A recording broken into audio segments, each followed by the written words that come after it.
Olá, pessoal. Sejam bem-vindos à nossa aula de número 13 de Zoologia de Invertebrados. Nessa aula, nós vamos iniciar o estudo do filo Molusca e vamos abordar especificamente a classe dos Gastrópoda.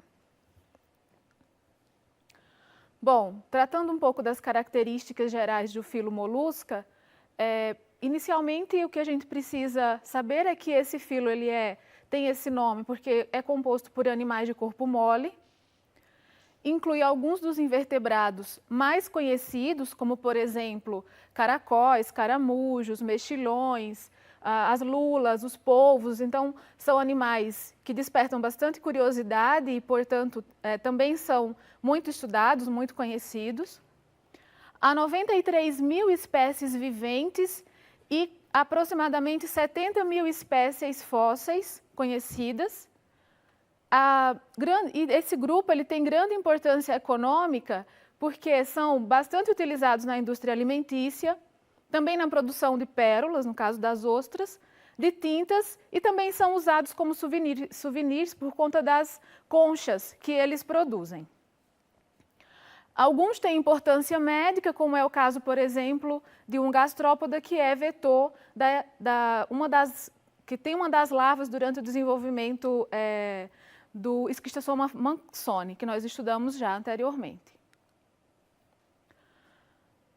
Apresentam grande diversidade morfológica, então há variação de animais que são microscópicos até alguns que chegam a ser gigantes, como a lula gigante, que pode atingir até 20 metros de comprimento. Apesar disso, eles apresentam um plano corporal comum, então todos esses animais, embora tenha toda essa diversidade morfológica, são agrupados no mesmo filo, porque eles apresentam esse plano corporal básico que é caracterizado pela simetria bilateral, são protostômios e são celomados, embora o celoma seja restrito, não é um celoma muito desenvolvido, é um celoma restrito principalmente à cavidade pericárdica, envolvendo as gônadas, os nefrídeos e algumas vezes também parte do intestino. Bom, o corpo dos molúsculos é formado por uma cabeça, massa visceral e pé. A cabeça possui vários órgãos sensoriais, como olhos, por exemplo, estatocistos e tentáculos. Os estatocistos são estruturas georreceptoras, então eles percebem a gravidade e dão ao animal uma noção de localização com relação à profundidade. O pé é grande e musculoso, localizado ventralmente e adaptado para a locomoção por deslocamento, por deslizamento, aliás, escavação ou natação. Então, se vocês observarem essa imagem aqui, toda essa estrutura ventral é o pé do molusco. Aqui na cabeça a gente tem a presença dos tentáculos e os olhos são localizados na extremidade dos tentáculos. A massa visceral é essa região aqui que geralmente é localizada dentro da concha e há também a presença de um manto e de uma cavidade do manto que nós vamos tratar mais para frente e que são características específicas desse grupo. Bom, então, como estava falando, o corpo do animal é envolvido por uma estrutura chamada manto. Essa estrutura é uma camada espessa da epiderme, também pode ser chamada de páleo, e o manto é responsável por secretar a concha. Essa concha ela pode aparecer tanto externamente quanto internamente em alguns representantes. Em torno da massa visceral, entre a massa visceral e o manto, há uma cavidade, que é chamada de cavidade do manto, e algumas vezes essa cavidade ela pode aparecer mais posteriormente no corpo do animal, na região posterior. E a cavidade geralmente abriga as brânquias, que também são chamados de quitinídeos, a boca, o ânus, o poro genital e os osfrádios, que são estruturas quimiorreceptoras, ou seja, que percebem a presença de substâncias químicas no ambiente e funcionam na sinalização do animal com relação à percepção ambiental. Ainda falando do revestimento e proteção, então, com exceção da classe Aplacófora, todos os demais moluscos possuem essa concha, que é uma concha calcária, sólida, produzida pelo manto. As conchas, elas podem ser formadas por 1, 2 ou 8 placas, e esse número de placas é uma característica utilizada para caracterizar esses animais e classificá-los nos seus táxons. Apresentam forma e tamanho extremamente variável, então a gente vai ver que essas conchas elas podem ter diversas formas. E a epiderme, especialmente no pé, ela é revestida por glândulas mucosas que lubrificam o substrato e facilitam o deslocamento do animal. A gente consegue observar isso, inclusive, nas lesmas terrestres, quando elas se locomovem e deslizam pelo substrato, elas deixam um rastro que nada mais é do que o resultado dessa substância que é produzido por essas glândulas mucosas da epiderme. Com relação à fisiologia de um molusco típico, né, porque nós vamos encontrar variações nessa fisiologia dentro das diversas classes. Então, o tubo digestório é completo, a presença de uma estrutura específica do grupo, que é chamada de rádula, essa estrutura é localizada na boca do animal, e é como se fosse uma língua, só que ela tem dentes e ela é utilizada para raspar o alimento. A circulação, o sistema circulatório é aberto, então possui um coração e poucos vasos, os vasos se abrem na hemocele, que é a cavidade do corpo, ou drenam a hemocele. Então é considerado um sistema circulatório aberto porque a hemolinfa, né, que seria o sangue desses animais, não circula o tempo todo por vasos. Então os vasos são poucos e acabam desembocando numa cavidade corporal. A respiração ela pode ocorrer por brânquias, pulmões ou pela epiderme, através de trocas gasosas diretamente pela pele. E as brânquias são chamadas de quitenídeos. A excreção, eles possuem um ou mais pares de rins do tipo metanefrídeos, e o sistema nervoso desses animais é bastante complexo. A gente vai encontrar uma das classes de molusco que tem o sistema nervoso mais complexo dos invertebrados. É composto por gânglios cerebrais. Há 2 pares de cordões nervosos longitudinais, que é um padrão comum que a gente observa nos invertebrados de modo geral. Um desses cordões é chamado de cordão pedioso, que é o cordão que vai inervar o pé, a musculatura do pé, favorecendo assim o deslocamento. E também há um outro cordão, que é o cordão visceral, que vai inervar as vísceras.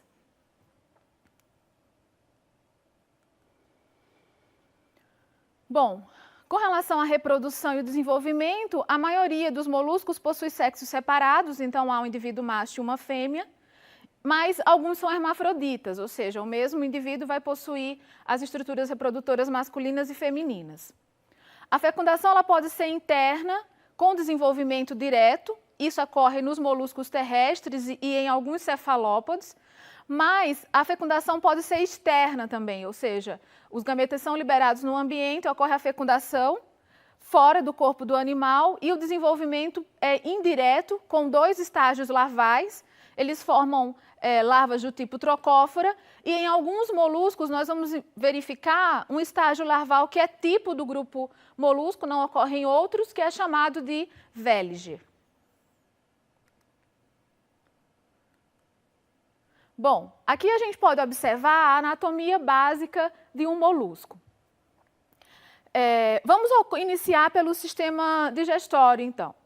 Então, aqui é a boca, a rádula e todo o sistema digestório, essa estrutura mais espessa aqui, que é o estômago, depois a parte mais delgada que forma o intestino e, por fim, o ânus. A gente tem, então, aqui o pé, os músculos retratores que estão ligados a esse pé e ao corpo do animal, que favorece que o animal se retraia para dentro da concha. Uma coisa importante de observar também é a cavidade do manto, localizada, no caso desse exemplo, na região posterior, e a cavidade do manto abrigando, então, a brânquia, que está ligada ao coração através do sistema circulatório. Então, aqui em volta do coração é aquela cavidade pericárdica que a gente comentou anteriormente, que é onde fica o celoma reduzido desse animal. envolvendo parte do intestino, as gônadas. E aqui a gente observa a concha e logo abaixo da concha, nessa faixa aqui mais estreita, está o manto.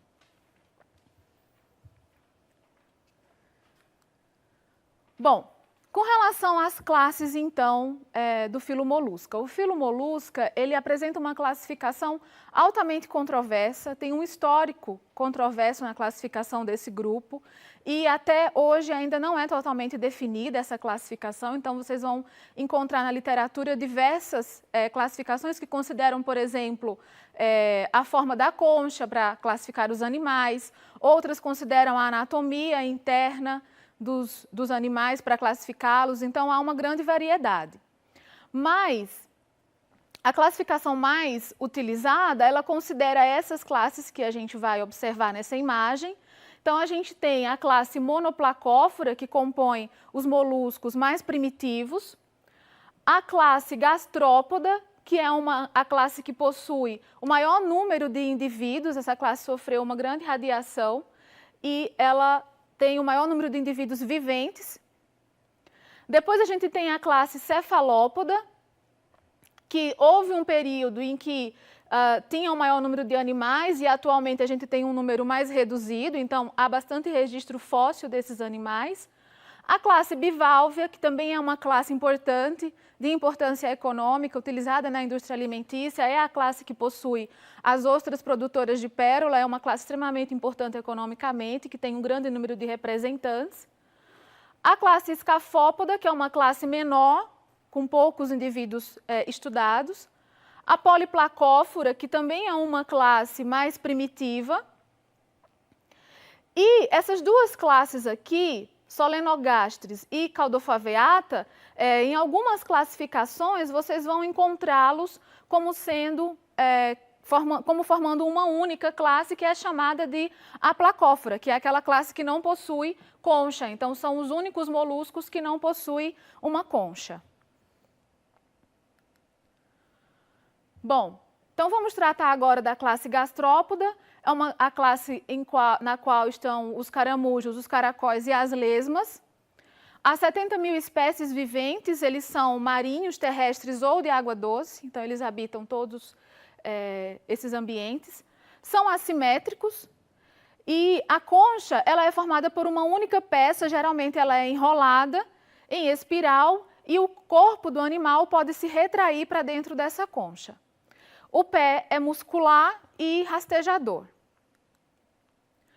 Uma característica importante da classe gastrópoda é que durante o desenvolvimento, o manto e a massa visceral elas sofrem uma rotação de 90 a 180 graus e essa rotação é chamada de torção. Então ocorre uma torção da massa visceral do animal juntamente com o manto e isso promove uma mudança na configuração do corpo desses animais.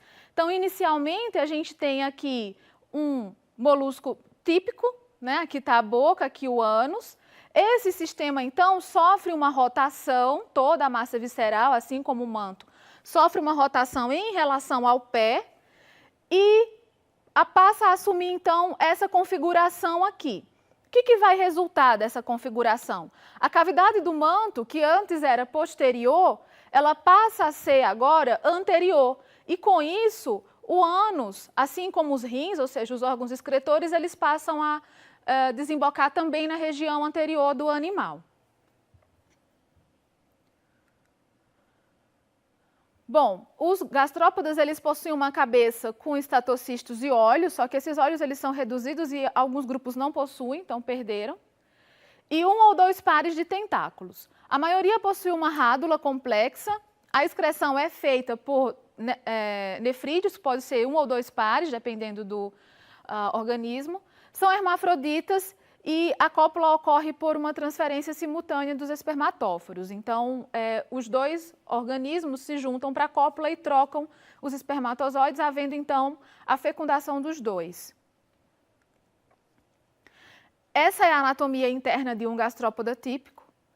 Então, a gente observa que o corpo do animal, parte das vísceras, está localizada dentro da concha. Então, a gente pode observar, por exemplo, que as gônadas, parte do intestino, também as glândulas digestórias ou o fígado e o rim, o próprio coração está localizado dentro da concha nessa forma de espiral. O ânus, então, desemboca aqui para a região anterior, aqui está localizado o pé, a gente tem aqui a presença dos órgãos sexuais femininos e masculinos, e a boca com a rádula e os tentáculos na região mais anterior da cabeça. Uma subclasse da classe gastrópoda é a classe Prosobrânquia. Essa classe é formada por caramujos marinhos com conchas, é o grupo que possui a torção mais evidente e eles apresentam a respiração branquial. É um dos grupos mais primitivos de gastrópoda. A partir desse, acredita-se que os demais derivaram. Uma outra classe é a Opistobrânquia, que também apresenta moluscos que apresentam respiração branquial, tem como representante a lesma do mar e eles apresentam graus variados de distorção. Então, nesse grupo, a gente vai observar que nem todos os animais têm o corpo totalmente torcido. Aqui é um representante dessa subclasse. E, por último, tem a subclasse Pulmonata, e aqui sim a gente vai encontrar os moluscos que têm respiração pulmonar. Então, a cavidade do manto sofre uma modificação e transforma-se num pulmão, promovendo assim as trocas gasosas. Basicamente, os representantes são caracóis terrestres e lesmas. A cavidade do manto forma um pulmão com abertura contrátil, como eu já comentei. E aqui a gente pode observar alguns representantes dessa subclasse. Bom, pessoal, é isso que eu gostaria de tratar nessa aula. Obrigada pela atenção de vocês e até a próxima.